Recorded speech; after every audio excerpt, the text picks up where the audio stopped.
Hi everyone, it's Alexander Platt from the LSO for another installment of 30 Days of Symphony.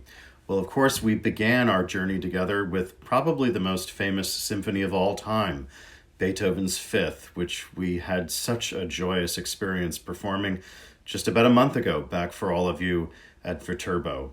We then continued by going back to the beginning of the beginning, you might say, with the most splendid example of the Italian Baroque concerto, Vivaldi's Four Seasons. Of course, while Vivaldi was mastering the art of concerto in Venice, the other great stream of creativity that flowed into what we now call the symphony, mainly in Austria and Germany in the middle 18th century, that other stream flowed not from Italy, but from France. For as Italy gave us the Sinfonia, which is the name from whence we get the term symphony, the French gave us the Overture. In Italy, a sinfonia would begin an opera in a several movement work, not just a one movement piece that we know today.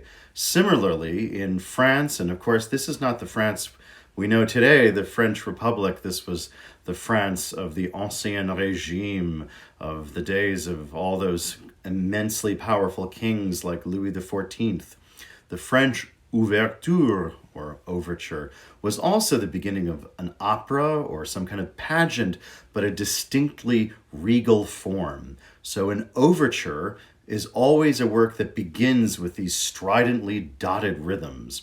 Well, as Vivaldi, as I said, was plying his craft down in Italy, it was Johann Sebastian Bach, famously in Leipzig, Germany, but it was before his time in Leipzig, in the fabulous little principality of Cöthen, that he wrote what we call his four orchestral suites, because they are orchestral suites, forerunners to the symphony. But of course, J.S. Bach didn't call them that. He called them what the French would call them, an overture. It is very much, however, a forerunner, the forerunner, along with the Italian concerto, to the modern symphony. As I said, it's a work in several movements. It begins with this pompous, gloriously regal, dotted rhythm, rich overture, which is like very much a first movement of a symphony with a slow introduction and then a fast allegro main body.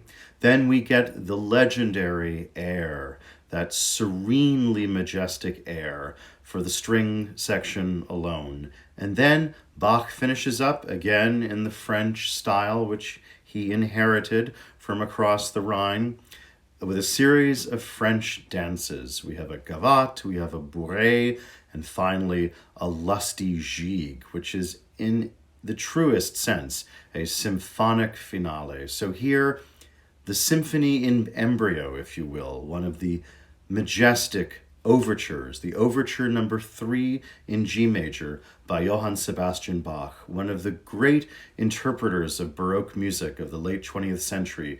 Nicholas Harnoncourt conducts his splendid orchestra.